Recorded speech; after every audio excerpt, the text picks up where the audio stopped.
प्रिय मित्रों, हमारे देश में कुछ ही ऐसे लोग हैं जो सहवास यानी सेक्स के विषय में खुलकर कभी लोग बातें करते हैं। लेकिन आपने यह कभी सोचा कि हिंदू धर्म सहवास का विरोधी होता तो हिंदू धर्म के मूल सिद्धांत धर्म, अर्थ, काम, मोक्ष में इस काम को शामिल किया जाता? सोचो, अगर वात्स्यायन कामसूत्र जैसी पुस्तकों का रचना करते तो नहीं तो जाने आगे वीडियो में सहवास यानी सेक्स जैसे महत्वपूर्ण विषयों पर। इन प्राचीन नियमों के अनुसार सहवास से वंश वृद्धि। आज की युवा पीढ़ी बस आनंद के लिए एक दूसरे से संबंध बनाते हैं, जबकि वो ये नहीं जानते पति पत्नी के बीच में सहवास ये संबंध को मजबूत बनाए रखने का आधार है। बस शर्त यह है कि उसमें प्रेम हो, काम वासना नहीं। जरूरी हो जाता है कि आज की युवा पीढ़ी को सहवास के नियमों के बारे में जानना चाहिए ताकि उनके रिश्ते आपस में अधिक मजबूत हो सके, उन्हें एक संस्कारवान पुत्र की प्राप्ति हो। तो मित्रों, आइए मिलकर जानते हैं कि हिंदू धर्म शास्त्रों में सहवास के वो कौन से नियम है जिन्हें जानकर लाभ उठाया जा सकता है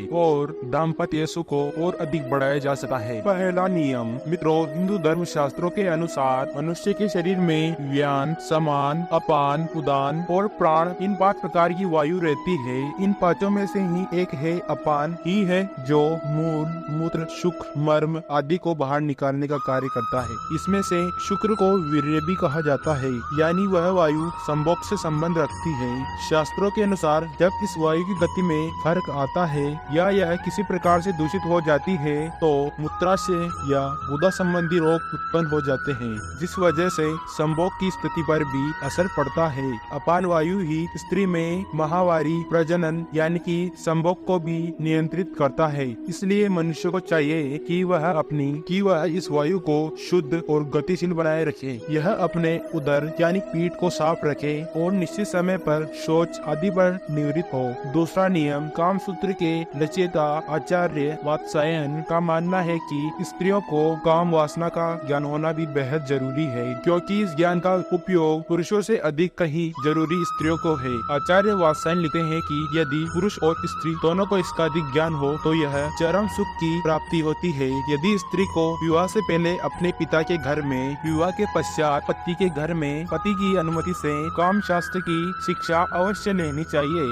इससे दाम्पत्य जीवन में स्थिरता बनी रहती है। पति अन्य स्त्री की ओर आकर्षित नहीं हो पाता, इसलिए स्त्री और पुरुष को यौन क्रिया का ज्ञान होना बहुत ही जरूरी होता है ताकि वह काम कला में निपुण हो सके और पति को अपने प्रेम जाल में बांध कर रखे। साथ ही आचार्य वात्स्यायन बताते हैं कि स्त्री को अपनी सखी, अपनी मौसी, माँ या अपना ननद आदि से जिसे संभोग का आनंद प्राप्त हो चुका हो उससे यह शिक्षा जरूर ही लेनी चाहिए ताकि वह अपने पति के साथ अत्यंत चरम सुख की प्राप्ति कर सके। तथा पुरुष और स्त्री को अमावस्या, पूर्णिमा, चतुर्थी, अष्टमी, रविवार, संक्रांति, संधिकान, श्राद्ध पक्ष, नवरात्रि, श्रावण मास और ऋतुकाल में आदि में शारीरिक संबंध नहीं बनाने चाहिए। जो स्त्री और पुरुष इस नियम का पालन करते हैं सुख, शांति, समृद्धि और आपसी प्रेम सहयोग बना रहता है, और जो ऐसा नहीं करता है उसके घर में ग्रह क्लेश और धन की हानि आदि समस्याओं से उन्हें जूझना पड़ता है। चौथा नियम मित्रों, हमारे धर्म शास्त्रों में यह भी बताया गया है कि रात्रि का पहला प्रहर यानी कि 12 बजे से पहले हमें शारीरिक संबंध जरूर बना लेना चाहिए। इसके बाद हमें शारीरिक संबंध नहीं बनाने चाहिए, और रात्रि 12 बजे से पहले हमें शारीरिक संबंध से हमें धार्मिक, सात्विक, अनुशासित, संस्कारवान, माता पिता से प्रेम रखने वाली, धार्मिक कार्य करने वाली, यशस्वी एवं आज्ञाकारी संतान प्राप्त होती है।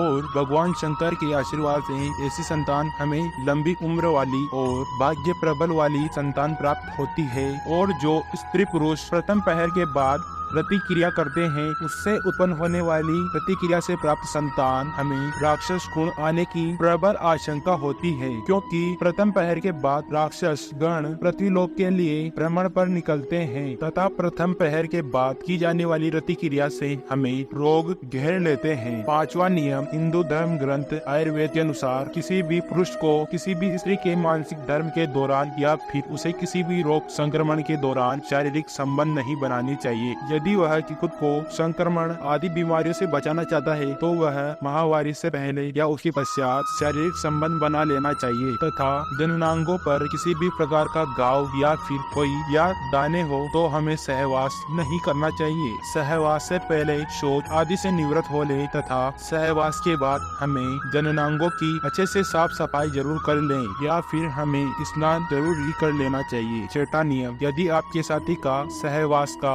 मन नहीं है या फिर किसी कारण उनका कोई मन करने का कार्य नहीं कर रहा है तो ऐसी स्थिति में सहवास बिल्कुल भी नहीं करना चाहिए तथा मन में या घर में किसी भी प्रकार का शोक या क्लेश हो तो हमें शारीरिक संबंध नहीं बनाने चाहिए तथा पति पत्नी की मना स्थिति सही हो तभी हमें संभोग करना चाहिए। तथा सातवां नियम, हमें ऐसे वृक्ष के नीचे जो बहुत ही शुभ हो तथा शमशान घाट में तथा किसी देवी स्थल में या फिर गुरु के स्थान पर चौराहा तिराहा आदि इन स्थानों पर भी हमें संभोग नहीं करना चाहिए। यदि कोई व्यक्ति ऐसा करता है तो धर्म शास्त्रों के अनुसार उसे इसका परिणाम भुगतना पड़ता है। तो मित्रों, आज के लिए बस इतना ही। अगर आपको वीडियो पसंद आया हो तो वीडियो को लाइक करके चैनल को सब्सक्राइब जरूर कर लेना तथा कमेंट में हमें आपकी राय जरूर दे।